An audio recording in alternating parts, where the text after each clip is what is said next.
karibuni tena. This is Ask Your Gyno series. I'm your host, Faith Ngami.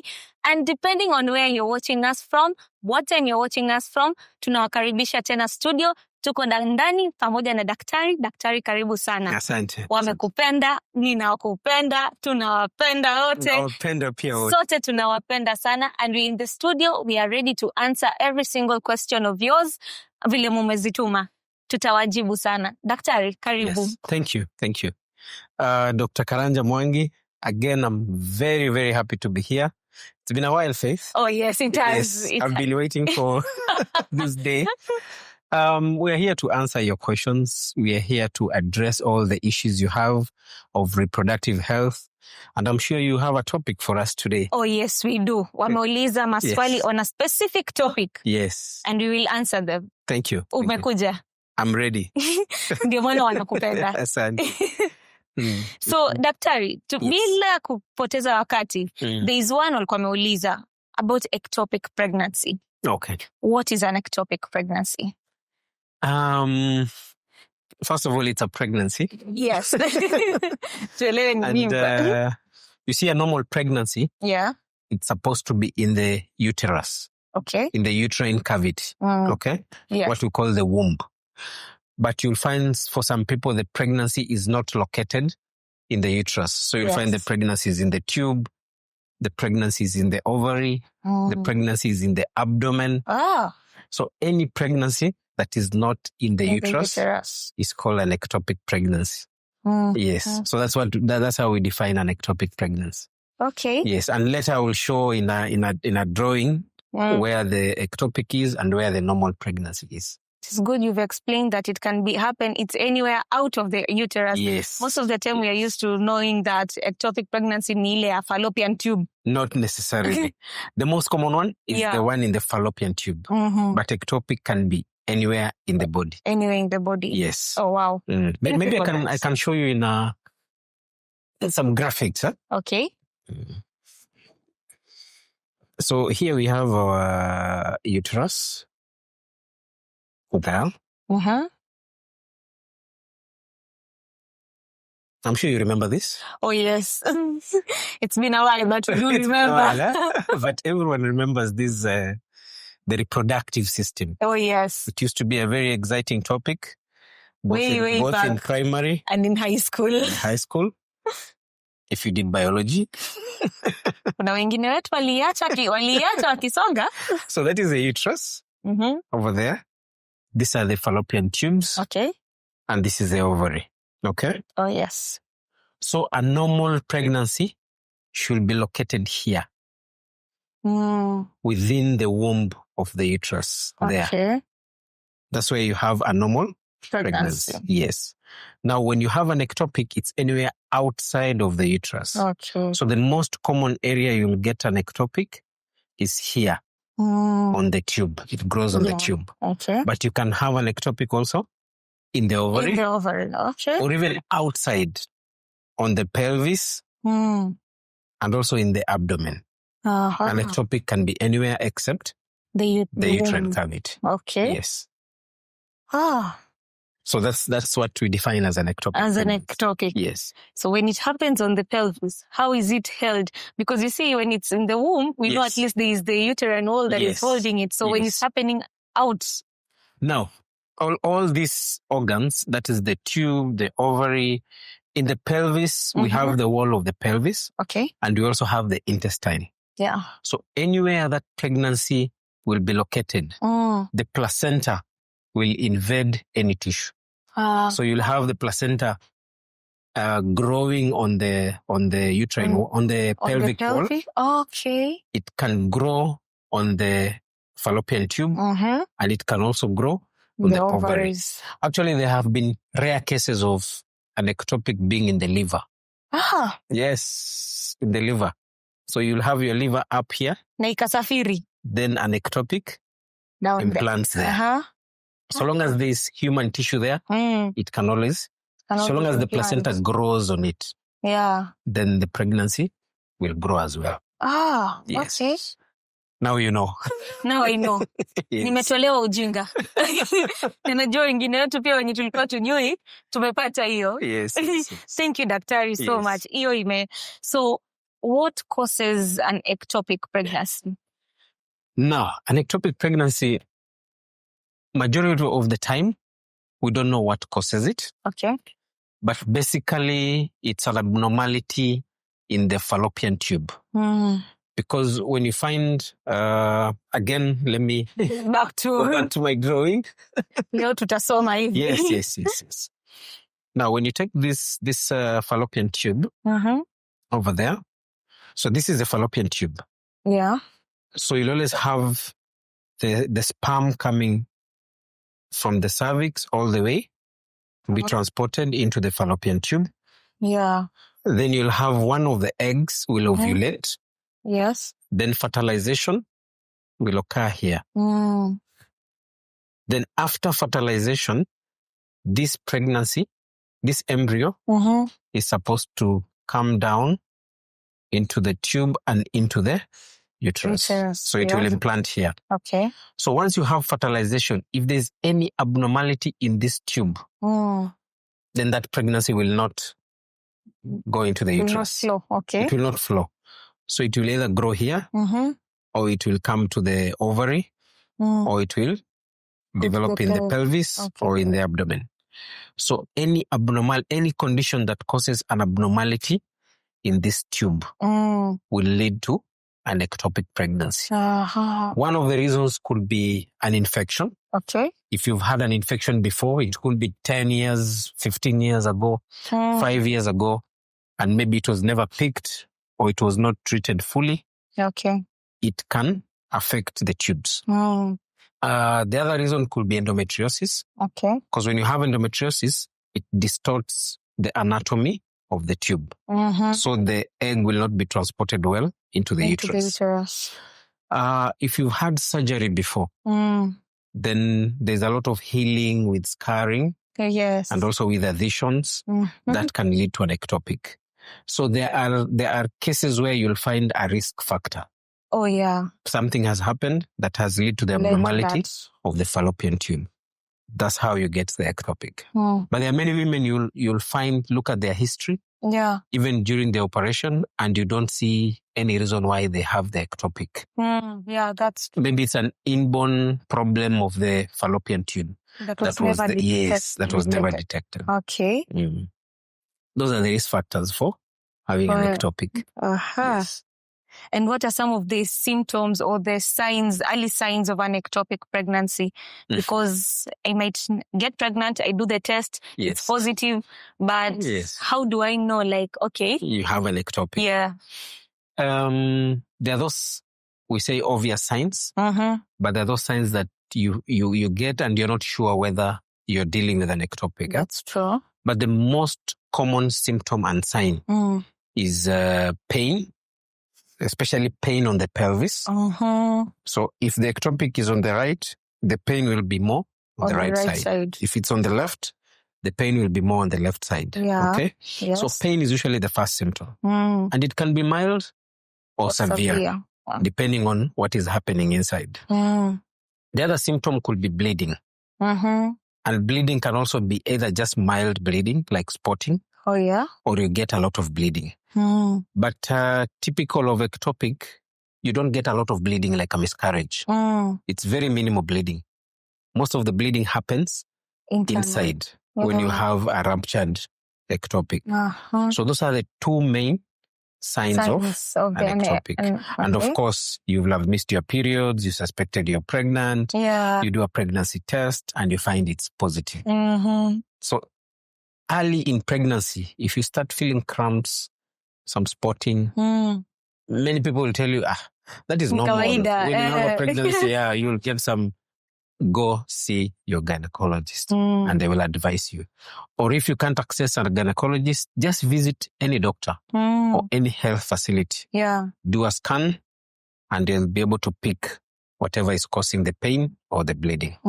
Yes. No, actually, as in our earlier videos, you had stated before that the moment you realize you're pregnant, visit your gynecologist. Visit your gynecologist. Yes. Because from there you're able to do the scan and all, so that you're able to know in advance before. Yes, true.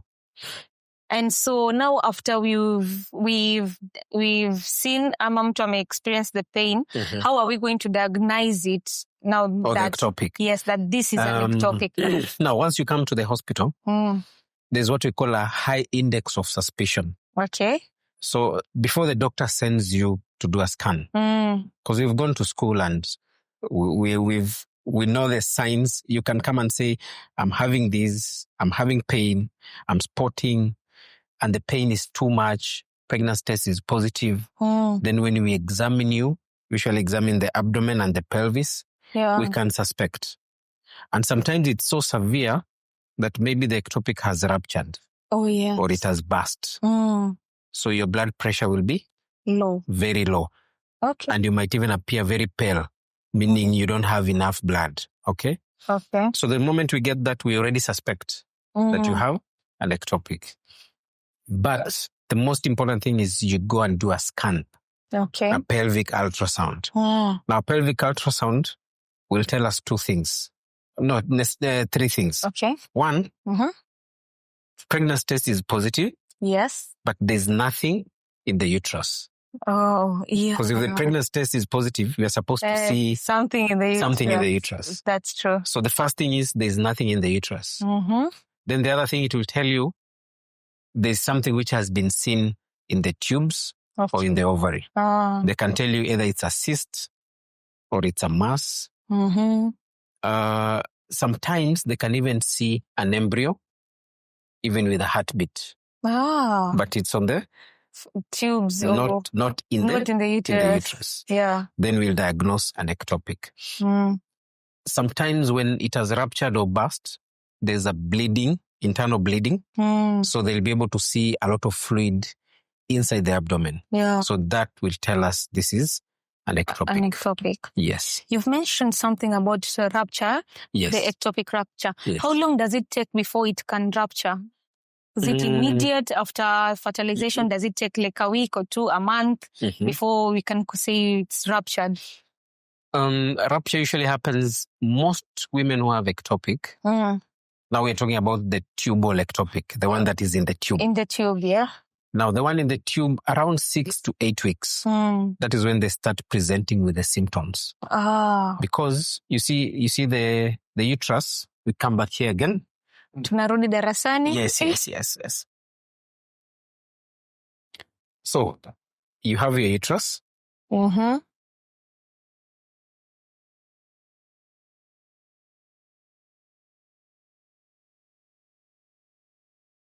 So when you get pregnant, your hormones and your body will stimulate this uterus.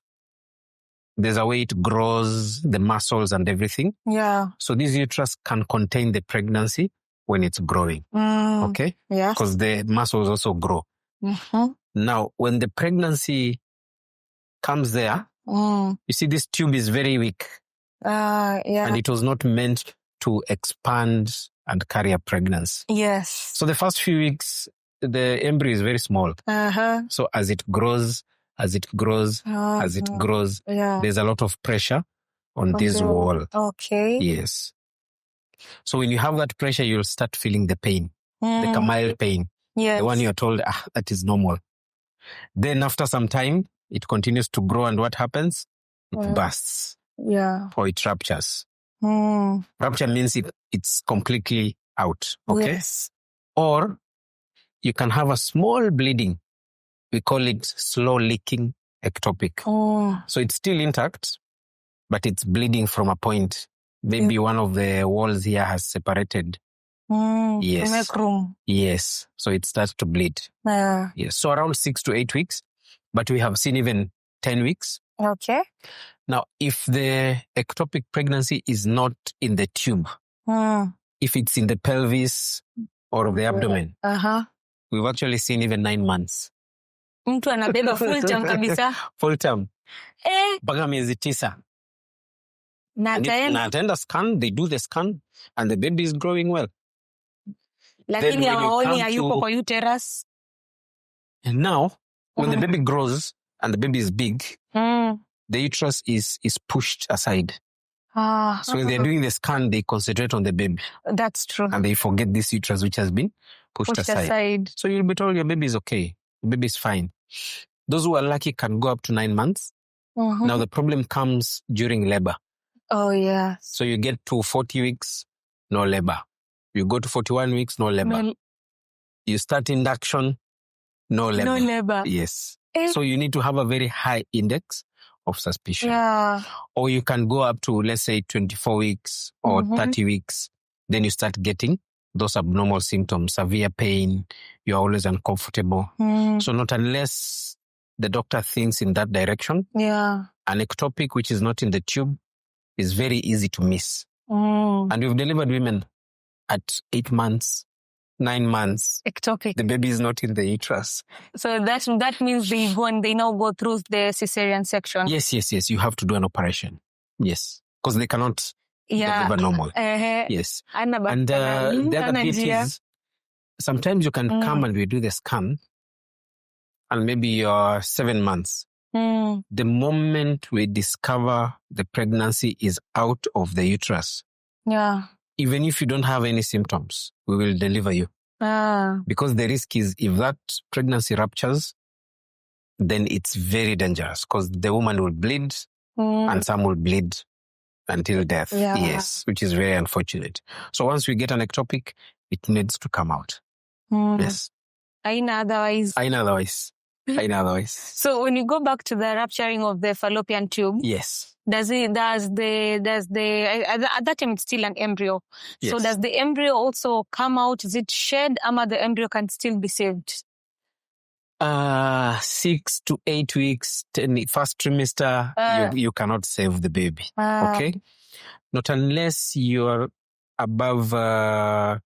We use 24 weeks, depending on the hospital where you are. Okay. Because there are some hospitals when the baby is as small as 600 grams, that baby can survive. Okay. So it depends when has the ectopic been picked. If it's ectopic on the tube, there's no chance of survival because it will be picked very early. But if it's in the pelvis or the abdomen, and it's picked late, the baby can survive.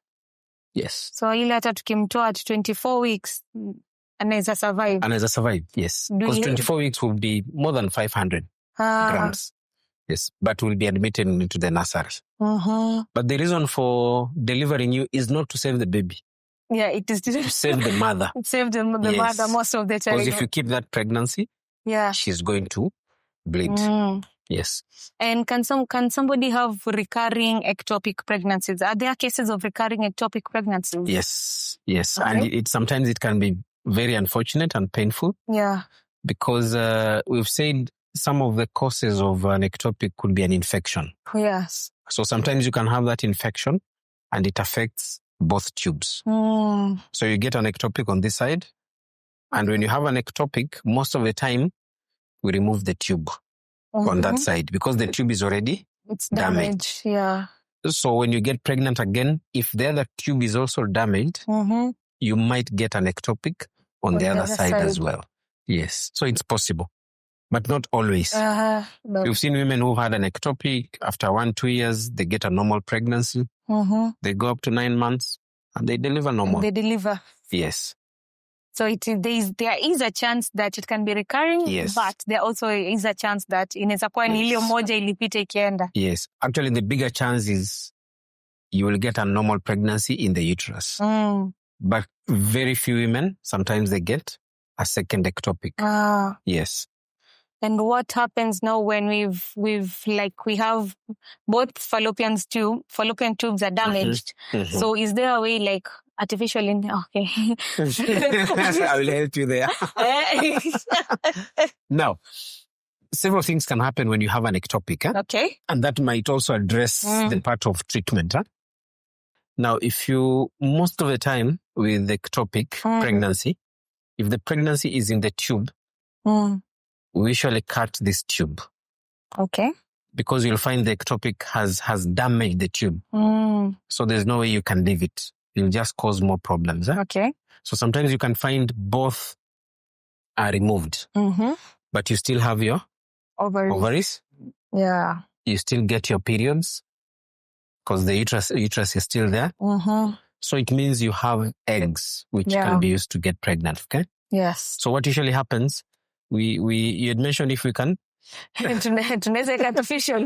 if we can get artificial tubes. Yes. Unfortunately, we've not reached there. Okay. So what we do is what we call IVF. In vitro fertilization. Yeah. So your problem is not carrying the pregnancy. The problem is the fallopian tube. Yeah. So we take your egg, the ovum, plus the egg of the man, that is the sperm. Just hold it. Yeah, it's Then you fertilize the two in the laboratory. Okay. Then when you form the embryo, you bring it back and you implant it here in the uterus. Because the uterus is still normal. Yes. So you're trying to bypass the fallopian tube. That is one way of managing that if you've damaged both tubes. Okay. Now, sometimes you can have an ectopic. You find an ectopic, it's here. Okay? Okay. But the tubes are not damaged that much. Yes. So what you do, instead of cutting the tube, we call it milking. You milk out this ectopic. Okay. You get what I mean? Yeah. You milk it out and the tube remains. But the risk of that is you might get another ectopic because that tube that had an abnormality is still there. Yeah. But if this other tube is normal, you can conceive, get pregnant, and it implants on the uterus. On the right place, yeah. Yes. The third option in terms of treatment, you might not necessarily undergo surgery. Okay. So if the ectopic is, I can still use the same. Yeah. If the ectopic is here, the tube is intact. The scan has shown the tube is intact. Okay. There's a test we will do in the blood. There's the pregnancy hormone. Yes. We test in the blood. We see at what level it is. There's a level below that. We might avoid surgery. Okay. Okay. Yeah. So what happens? We look at the size of this embryo. Tube is intact. There's no bleeding inside. And the level of that hormone is low. Okay. So we can give you a drug. That drug is supposed to come and kill these cells of this embryo that is expanding. So this embryo will shrink and die off. Bila kutolewa. Without surgery. Okay. Yes, it has happened. We've managed several. But we have to monitor you. After we give you that drug, that test, the pregnancy hormone, we do that test after a few days. After another few days, we make sure it's coming down. Meaning that this one is shrinking. It's shrinking, yeah. Yes. Then after some time, you get your periods and you can get pregnant again. But there's still a risk of getting an ectopic. Yeah. But you can still get pregnant in this other side. Yes. So that covers also part of treatment. Okay. You can either do medical treatment or you can do surgery. Yes. They all fall under medical. No, we call it medical and surgical.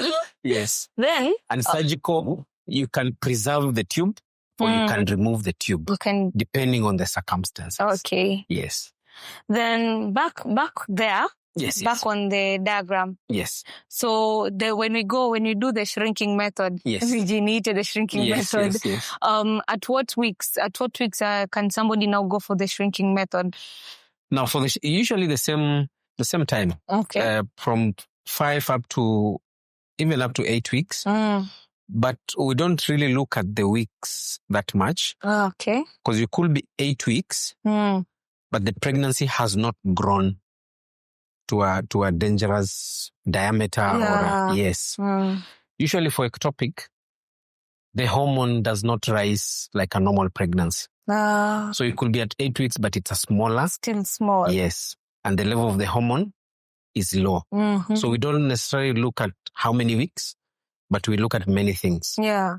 Sometimes the pregnancy will even be 5 or 6 weeks, but it has ruptured. Oh, yes. So if that pregnancy has ruptured, there is no option of the drug. You have to go for surgery. But if it's still intact and the test for the hormone is low, then we can give you the drug. Yes. Sawa. So there are many factors we look at. Si moja tu. Yes. And you also look at the patient factor. Yeah. Is this someone who, when you discharge, they will be able to come back for follow-up? True. Because there are those patients you treat. Yeah. And once they go home, they will never appear again.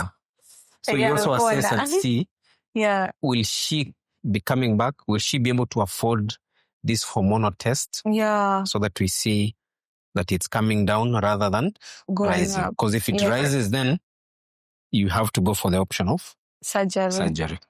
Yes. And how dangerous can the bursting of the ectopic be? Once it has burst, okay, we've already reached a dangerous point. Because you're just mark timing. Because you're bleeding internally, on the inside. Okay. Whatever is coming out is very minimal bleeding. It might confuse you. You might think, I'm bleeding kidogo, daktari. Why don't we buy time? But inside, when you're bleeding, it's difficult for us to estimate how much of the bleeding that has happened inside. Yeah. Okay. Yes. And if we delay, you might bleed a lot, and at long last, it might be too late even to save the mother. Yes. So once we suspect it has ruptured, we have to remove it surgically by an operation.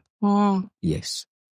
And once we've found out, there's a question here. Yes. Can the ectopic pregnancy be moved to the uterus? Okay, interesting. I've been asked that question many times. In fact, there's a time I was asked, actually, now that we have seen the embryo is in the tube, and there's even a heartbeat, you can see the baby is alive. The embryo is alive. Why? How? There's no way we can push it in there. It is skume. Yes. The science is very different. Yeah. There's something that has blocked that pregnancy from going to the tube. Yes. It has to be initiated naturally. The transportation of that embryo into the uterus. Yes. If you force it, you'll just have a miscarriage and you might continue to bleed. Yeah. Yes. So there's no option. No option. But of course, science. Yeah. I'm sure in the future life, it might be implanted. Somehow. Yes. You know, we implant the ectopic into... Yes. We will get there. You are young. Maybe you will experience that. There's a time, they were saying of the test tube babies. What kind of test tube for some time? Yes. They were implanted. Yes. We can do it. We hope that time will come. So what are these risk factors of ectopic and how can we prevent the risk factors of an ectopic pregnancy? Now, for you to prevent an ectopic is if you suspect you have an infection, you have to go and get treated. Okay. If it is recurrent, there's even more reason why it should be when treated, because and the infection we mean frequent discharge, frequent itching, and the discharge is persisting. Yeah. Now, if that infection persists, it can ascend into the cervix, into the uterus, and infect the tubes. Now, when the tubes are infected, that's when there's a risk of getting an ectopic. So get treatment for an infection early enough. As early as possible. Yes. If it's issue of endometriosis, you seek treatment for endometriosis. If you had surgery before, the other reason why for doctors, we have to be very meticulous when we are operating. Yeah. So that you don't cause complications. That's true. Because surgical complications sometimes can be a risk factor for getting an ectopic. Yes. There's one time I ever had somebody saying or mentioning that ameenda kusafishwa fallopian tubes. Ameenda kusafishwa. And I was trying to kusafishwa, inakliniwa, like the way... Maybe they meant you can find a couple, they've been trying to conceive and it's becoming difficult. Okay. So they do a test to check if the tubes are patent, if the tubes are open. So there's a fluid, a dye that is injected into the, maybe they meant that kusafisha tube. Kusafisha Yes, tube. because the kusafisha I know of is the one for if you have a miscarriage and it didn't come out, all of it, then unaenda kusafishwa, an evacuation. Yes, but for the tubes, there's a test you do to check the tubes if they're okay. Okay. Umeelewa. Yes. Sijui kama wewe umeelewa mpaka hapo. Tujibu kwa comments. Tutajua. Yes. I think the take-home message is when early in pregnancy, the moment you realize you're pregnant, anything can happen. That's true. Go to the hospital, whether you have pain or spotting or you're very okay. Early in pregnancy, even if it's 1 month, 2 months, go to the hospital. They usually do that early scan. It can pick a problem very early. So that if it's an ectopic, it can be sorted before it complicates. Okay? Yes. So that first visit is very important. Very, very important. Don't wait for 5 months, 6 months. That's when you come to the clinic. Come as early as possible. Yeah. Yes.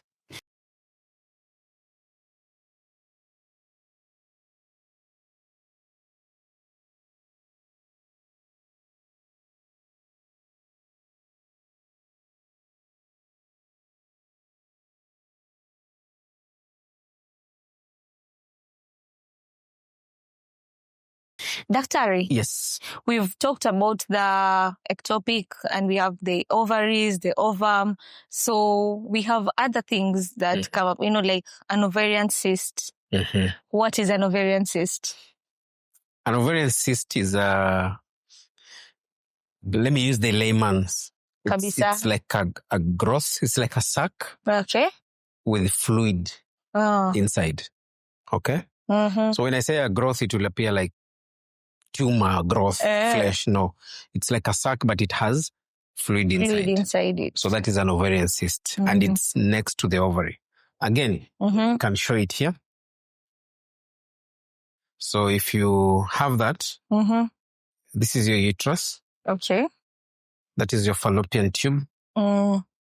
This is your ovary. You know the ovary has ova inside? Yes. So an ovarian cyst, it's usually located on the ovary like that. And it has fluid inside. Most of the time it's fluid, but depending on the type of cyst, sometimes you can have some solid areas. Okay. So in simple terms, that's what an ovarian cyst is. Yes, it's around the ovary. Around the ovary. Yes. So haiko ndani, iko nje. No, inaweza kuwa ndani. It can also be inside. Because most of the time, actually all the time, it's the cells of the ovary that grows the cyst. So it could be this ova which has grown. It could be one of the tissues in the covering of the ovary which has grown. It could be any tissue within the ovary that has grown. Yes, so it can be inside or it can grow to the outside. Yes. That is the cyst. That is an ovarian cyst. Okay. Hiyo ndio tunaita ovarian cyst sasa. Yes. Imegrow, becomes an ovarian cyst. Yes. Are there different types of the ovarian cysts? There are many. There are many different types. Okay. Now, depending on how you want to classify them, you can either say a simple cyst or a complex cyst. So a simple cyst is what I have drawn. Okay.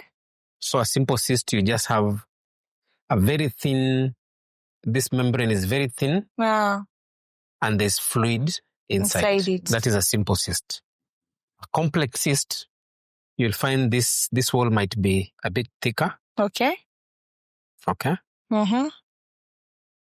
Then whatever is inside, you'll have fluid. You'll have what we call septations. Septation means the cyst has the cyst is partitioned. Like segments. Just segments. Okay. So you have another wall there, another one there. Okay. And you can have areas which have solid materials like that. Yes, like that. So you have the fluid, you have some solid areas, you have the partitions, septations, and this wall is thick. Okay. So that's the difference between simple and complex. And the complex one. Now, the other way you can talk of types of cysts, a cyst can either be benign or malignant. Malignant is cancer. Benign, it means it's not cancer. Wow. Yes. So you can have a cyst, which is cancer. We say malignant cyst. Or you can have a cyst which is not cancer. You say that is a benign cyst. Now, the other way you can classify it is depending on the type of cyst itself. Yeah. So the most common one, and which most of the time doesn't require treatment, is what we call a functional cyst. A functional cyst is just a simple cyst, like that, with fluids, usually small in size. Sometimes you don't even treat it. You stay with it after 2-3 months, you do a scan. No, inapotea. Oh. Yeah, it clears on its own. Okay. Yes, just because of hormonal changes and cellular changes. Yes, actually, most women, it's only that they don't know. That's true. Yes, most women have had a cyst in their life. Some points. So at one time, you'll go do a scan for something else and they tell you have a cyst. So we call that a functional cyst, which does not require any treatment. Now, depending also on the cells, there's some cyst we call endometrioma. You've heard of endometriosis? Yes, I've heard of endometriosis. Now, the disease endometriosis, you can have a cyst which is because of endometriosis. So we call it endometrioma. And the treatment is different. Okay. Yes, you can also have what we call a dermoid cyst. Dermoid cyst means the cells where the cyst has grown from can grow into anything. You can have fluid. You can have teeth. Teeth meno. Meno kabisa? Yes. You can have hair, nywele, inside it. Because the cells where it grew from, it's a cell which has potential to grow into anything. Yes, I'm seeing you're perplexed. Kabisa. Yes, it can happen. It can happen. Yes. That one we call it a dermoid cyst. And of course now the other malignant cancer. Also depend where the cell has come from. Okay. Yes. So there are many different types. And also depending on the type, also has different kinds of treatment. There's another one called hemorrhagic cyst.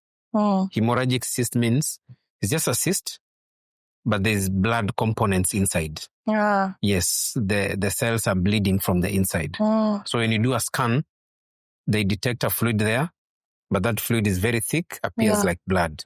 So that is called a hemorrhagic cyst. Yes. So those are the types of cysts. There are many. There are many. Many. Zina ajabu. Ini maajabu. Maajabu, yes, if you say so. Yes. So how dangerous can they be? Majority of the cysts are not dangerous.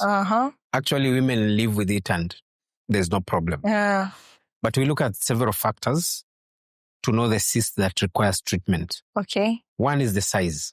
If you have a cyst which is small, 2 centimeter, it is just there, it's a simple cyst. No pain, nothing. No treatment. Just leave it. Do a scan after like 4 to 6 months, you'll find it has disappeared. Emacia. Okay. Yes. Now, if you have a cyst, maybe 4, 5 or more centimeters, and it's causing symptoms, either pain. Most of the time, women will come with pain. The pelvic pain, depending on the menstrual cycle. So you do a scan and you find it's a cyst. Maybe the cyst is an endometrioma, which we say it is endometriosis. So you treat it as endometriosis. And endometriosis, you can either treat it medically or you can do an operation. Okay? So it depends on the type of cyst. Now, if you have a cyst and they do a scan, and it shows features which might suggest you could be having cancer. Okay. Then there are more tests. We will send you to the laboratory to test is that cyst more of cancer or is it more of benign? Oh, yeah. Then that will also tell us whether you need to treat. Okay. So there are cysts which are dangerous but majority are not. No, they are not dangerous. Yes, they are not dangerous. Na mtu anaishi nayo. And they are very okay. Yes. What about the one, you called it it starts with a letter D. Dermoid cyst. The dermoid. The one that has the growth of the different features. Yeah, different tissues. Yeah. Actually, a dermoid cyst, it's usually benign, meaning it's not cancer. Okay. So if it's small, 2 centimeter, and it's a dermoid cyst, you can actually leave it. It has no problem. But if you notice that it's growing, it's giving you symptoms, so you might have to go and remove it. Okay. Remove that cyst. Actually, when you remove it, when you're in theater and you remove it, when you open it, you actually see the different tissues. You see hair, you see teeth. You see, yes. And this one, once you remove it, you've treated it. Okay. And the dermoid cyst doesn't have medical treatment. You have to remove it. Yes. But also depending on the size and the symptoms. Okay. Yes. Can somebody have cyst growing on both of the ovaries? Sure. Yeah, you can have cysts. You can have one cyst over there that is 2 centimeter. You have another bigger cyst here that is 8 centimeter. Okay. Yes. Oh.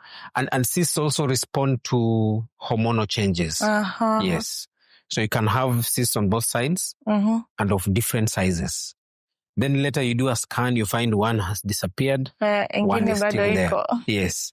So it depends with the symptoms with which you have presented with. Now, the other cysts that you've heard of PCOS? Yes, PCOS. PCOS, yes. Polycystic ovarian disease. Syndrome. Yes, the syndrome. Yeah. We usually say polycystic, but in real sense, they're not cysts. They're follicles. Huh? Okay. So you'll have many cysts within the ovary. Okay. But they are located at the edges of the ovary. Like that. And also this side. Like that. Yes. So this is PCOS or PCOS. Yeah. Polycystic ovarian. They are not necessarily big cysts this one does not require an operation. This one is just medical treatment. Yes. And somebody will be good to go. Yes. And what are the causes of this cyst? Now, depending also on the type. Most of the time, like functional cysts, that one is due to hormonal changes. Okay. Maybe there was one egg which was supposed to ovulate. You know, when an egg grows, usually during the menstrual cycle, one egg is the one that grows. If it doesn't ovulate, it continues to grow. This one might form what we call a corpus luteum cyst, which also does not require treatment. Yeah. Maybe just some painkillers if you're in pain, or you can have a functional cyst. That one does not require treatment. What was the question? What are the causes? What are some of the causes of the cysts? Yes. So that one can be caused because of the hormonal changes. Yeah. And one of the ova did not ovulate. Okay. If it's endometriosis, of course, it's because of those endometrial cells that is making the cyst to grow. Okay. There's some women who use hormonal drugs. Hormonal drugs are also a risk factor to develop cysts. And the irony of it is the same hormonal drugs can be used to treat the cysts. Yes. So most of the time it's because of hormonal changes. Okay. Yes. But those cysts that have their specific type, endometriosis, dermoid cysts, they have different causes. Yes. Okay. Now, when you come to cysts that are cancerous, you'll find maybe there's a family history. Maybe the auntie or the grandmother, a relative had cancer, either cancer of the breast, cancer of the colon, cancer of the ovary. Those cancers are related. So you might get a family history of that. So that one is mainly when you're thinking of the cancer. Malignant. Yes. So there are different causes for the different cysts.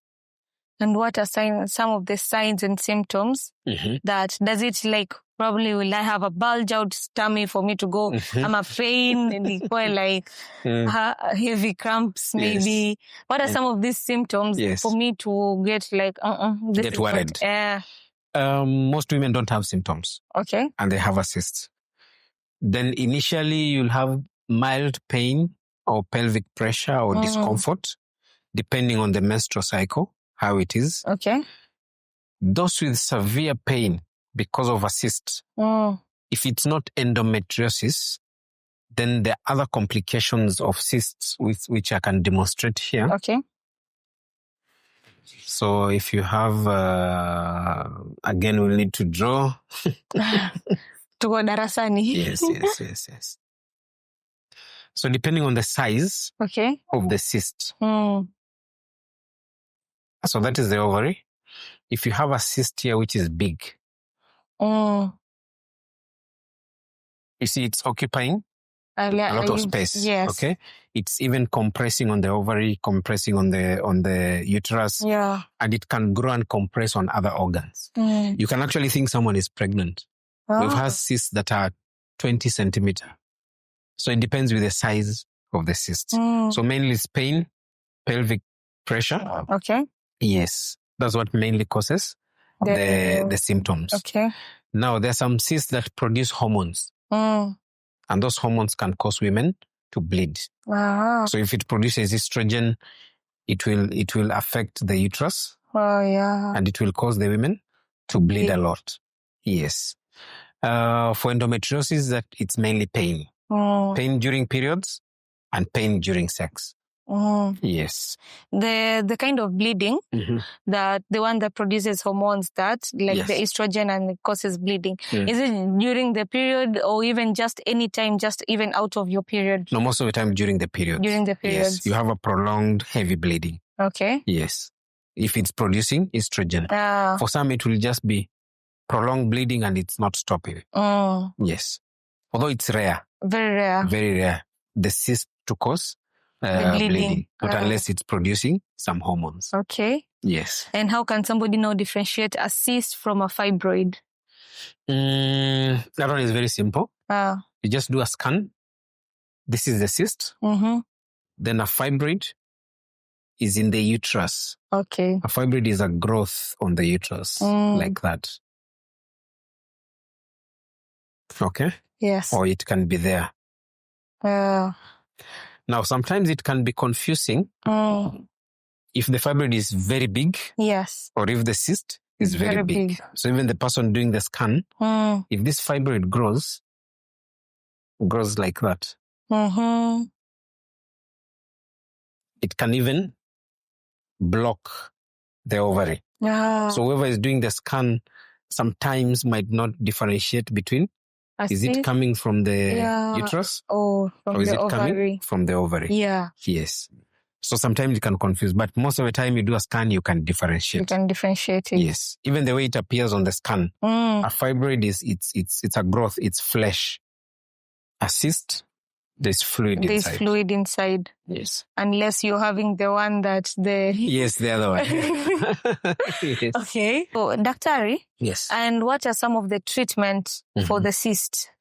Now, treatment for the cyst, again, we go back to the cause. Yeah. And the type of cyst. Sometimes we do what we call over-treatment. Okay. Your aim is to treat... The benefit is to the patient. Yeah.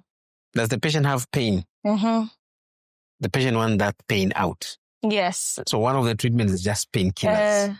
So if you find the cyst is small, the symptoms are mild, we might just give you painkillers. Now, if the cyst is growing at a faster rate, there's some hormonal drugs sometimes you can give. Okay.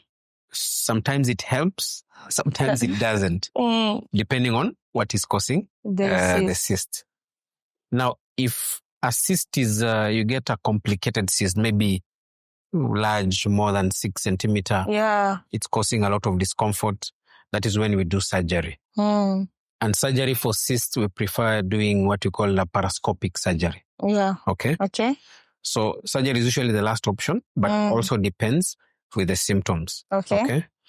For endometriosis, I mentioned, you can either do medical treatment or surgical treatment, meaning you do an operation. But you have to look at many factors, okay?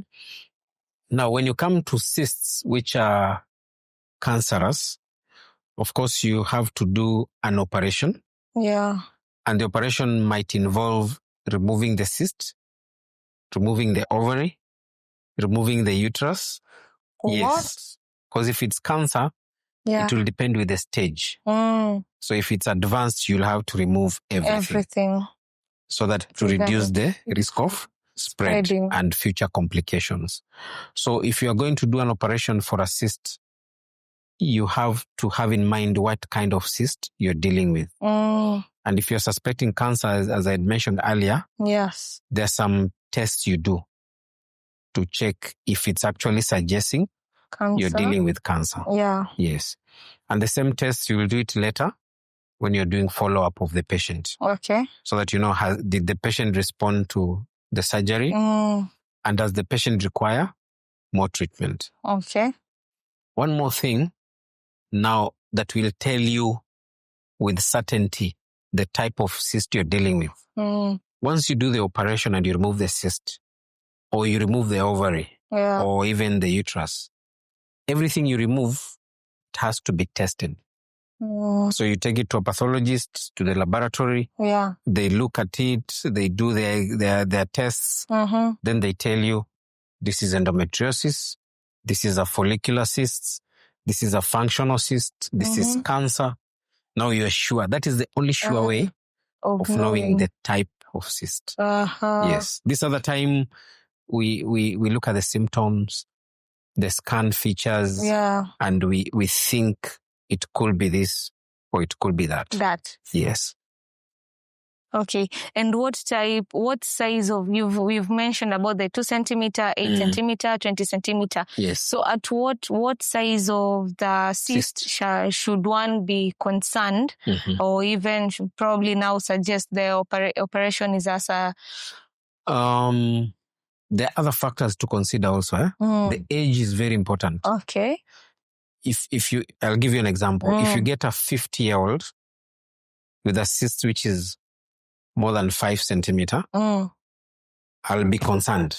Okay. And I will act faster. Yes, even the operation might be done faster. Okay. Than if you get a 25-year-old with a cyst that is 6 centimeter, that is not causing a lot of symptoms, that one you can buy time. Okay.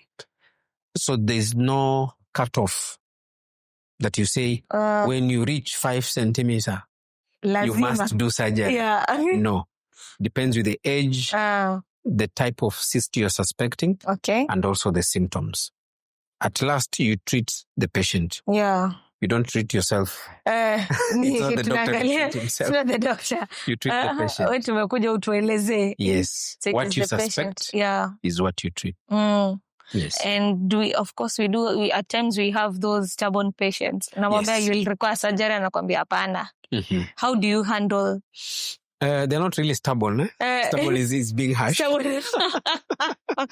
When you tell someone you're going for surgery is not an easy conversation. That's true. Yes. My work is to tell the patient, I'm advising you to go for surgery because of 1, 2, 3. If you don't do surgery, this is what might happen. And if you don't do surgery, we have other alternative treatments. And if we give you that alternative treatment, this is what might happen. Let the patient understand. If you don't go for surgery, this is what will happen. If you go for surgery, this is what will happen, and these are the risks. Yes. Most of them, once you have that deep conversation, and of course you empathize with them. That's true. Don't be harsh. Don't say stubborn. You just explain. And you can give them time. They don't have to decide at that time. You can give them time to go and reflect. Then they will come back and say what they want. We also allow them to seek second opinion. Yes. If you think that you're not satisfied maybe with my explanation, or you want somebody else to Definitely. Yes. Second, third. No. Yes. You can go for a second and even a third opinion. Yeah. Yes. The most important thing is to make you understand what the treatment is all about. Okay. Yes. So this treatment, they have now the different treatment options from the surgery, the medical one. Yes. Yeah. And even just not giving anything. It's part of treatment. True. Just reassure them this looks normal. If you have pain, you can use these painkillers. Then we repeat the scan after 4 months and we see what will happen.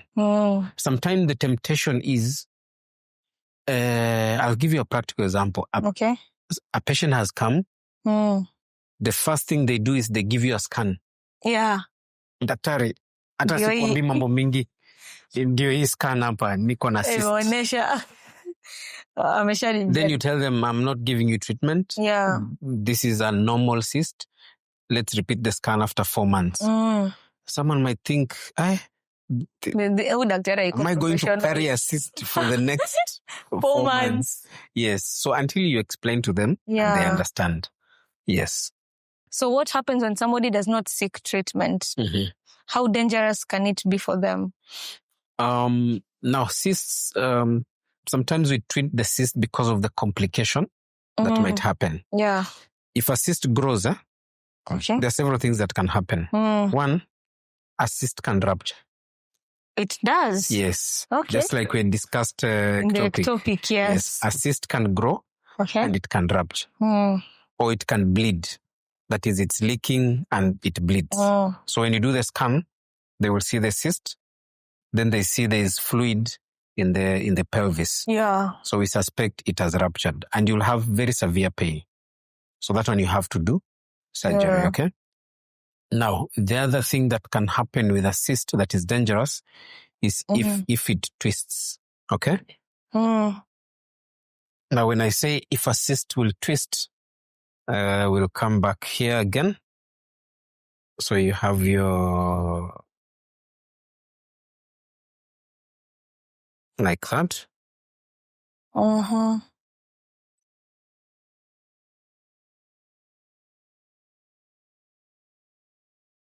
So if you have a cyst here, which has grown,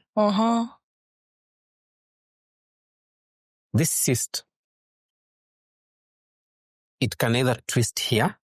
See that place? Yeah. Where it has grown? The attachment area. Yes, it can twist either clockwise or anti-clockwise. Yeah. So if it twists, it means it's cutting off blood supply to it. Yeah. And that will lead to a lot of pain. And if you cut the blood supply, this cyst is going to let me say, die within, and that is a risk factor for infection and also a lot of pain. So we have to do surgery and remove it.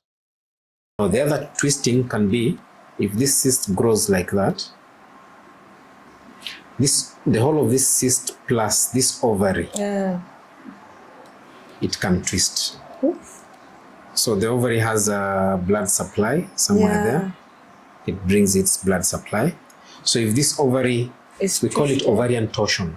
Ovarian torsion is an emergency. Yeah. And you see, this is the blood supply to the ovary. Yes. So it means you cut off this blood supply. And if you don't action very early and you do an operation, this ovary might die off because of there's no blood supply. No blood supply coming. So when it's too late and you go do the operation, you'll have to remove this entire... Yes, the entire ovary.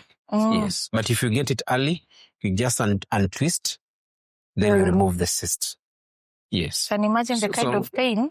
Yeah, this is a lot of pain. It's actually an emergency. Yes, it's a lot of pain. And the other complication that can happen is if you get an infection of the cyst. Of the cyst. Yes. What can cause an infection of the cyst? Maybe metoboca or something?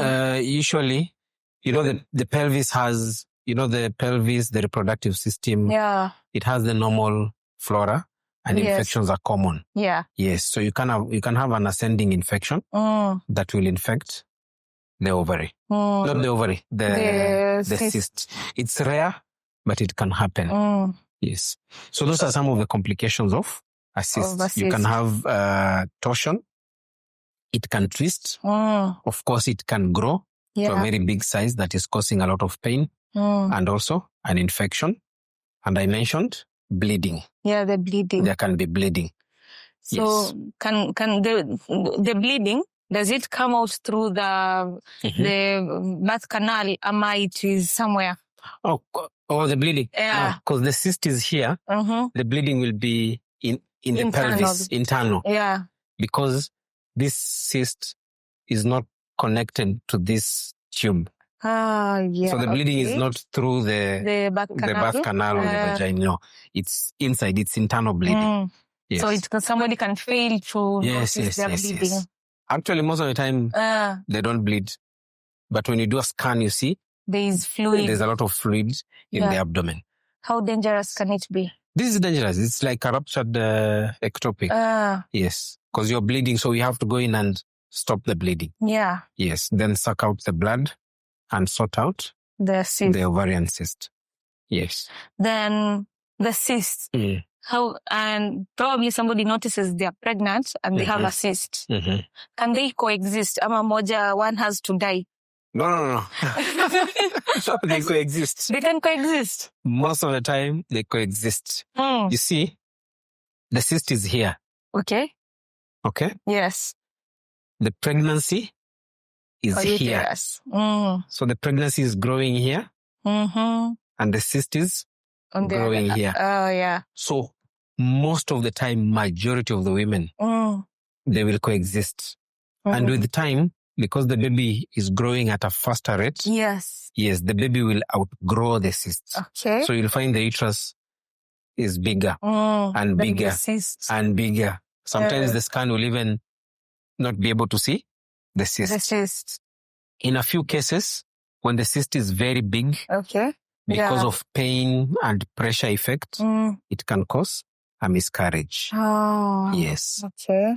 So there are those few cases where, depending on how we assess the patient, we might even advise we do an operation to remove the cyst. Yeah. And you're still pregnant. And it will not affect the baby. There's a small risk. There's a small risk of a miscarriage. Yeah. But you'd rather have this cyst out rather than having pain, then have a miscarriage, then you still have the cyst and pain. But we look at very specific things before we decide to go for the surgery. And of course, we'll advise you. Yeah. I tell you, if we don't do surgery, this is what might happen. If we do surgery, this is what might happen. Yeah. Then you decide.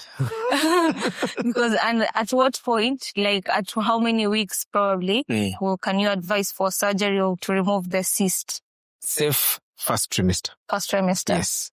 Now, once you get to the second trimester, the tummy is, you can just hold it. The tummy is big. Yes. So it's very difficult to operate. That's true. Yes. Yeah. It's more dangerous because you might injure the uterus and even the baby. But when the uterus is still small like that, and the cyst is big, it's very easy to remove do an operation. Okay. Yes. And the operation that we usually advise is the one for laparoscopy, not the open. The open surgery. Yes. Fair enough? Fair enough. Yes. I believe we've answered most of the questions. Yes. Any that's remaining? We have one. Yes. That's, Nasema, my doctor keeps telling me my pain is normal. But I think it's an ovarian cyst. What should I do? I hope she has already done a scan. I hope so too. Yes. So the first thing is to do a scan. Yeah. And you see the size of the cyst. That is the most important. Now, if your doctor keeps on reassuring you, most probably the doctor thinks the cyst is small. Yeah. And there could be another cause of the pain. Maybe I should also mention that sometimes you have pain, then you do a cyst, and everyone thinks the pain is because of the cyst. We have to look for other causes of the pain. Is it an infection of the reproductive system?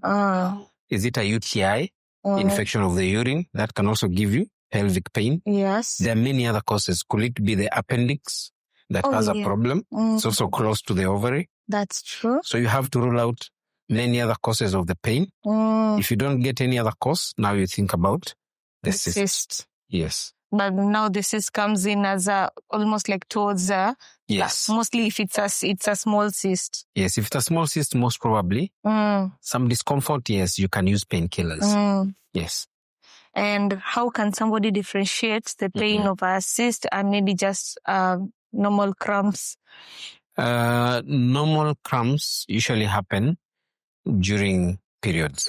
Yes.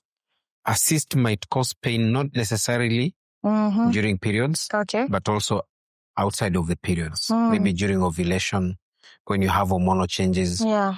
But the typical cramps you're talking about, they happen specifically during the periods. And also you'll ask the woman, these cramps, have they been existent before? Yeah. Maybe she's been having cramps since she started receiving her period. That's true. So most probably it's not because of the cyst. Yeah. But if the cramps are recent and you discover there's a cyst, it could be because of the cyst. Yes. Sasa, thank you so much, Daktari. You really you broaden out our knowledge. Yes. Pale hata pale tulikuwa tujui atuelewi vizuri. Yes. Thank you so much. Asante sana. You're welcome. And also any closing remarks concerning the ovarian cyst? The ovarian cyst. Yeah. Now, there's a lot of misconception outside there. There's a lot of myths about ovarian cysts. Just know that they do exist. And when you do a scan and you find ovarian cyst, it's not a death sentence. Depending on the size and the type of the cyst, sometimes we can just tell you to take painkillers and do a scan after 4 to 5 months. If we are able to know what kind of cyst is it, we can either give you drugs or we can do surgery, depending on the severity of the symptoms. So always seek medical treatment, preferably from a gynecologist, to get that expert opinion. Karibuni sana. Asante sana. Asanteni.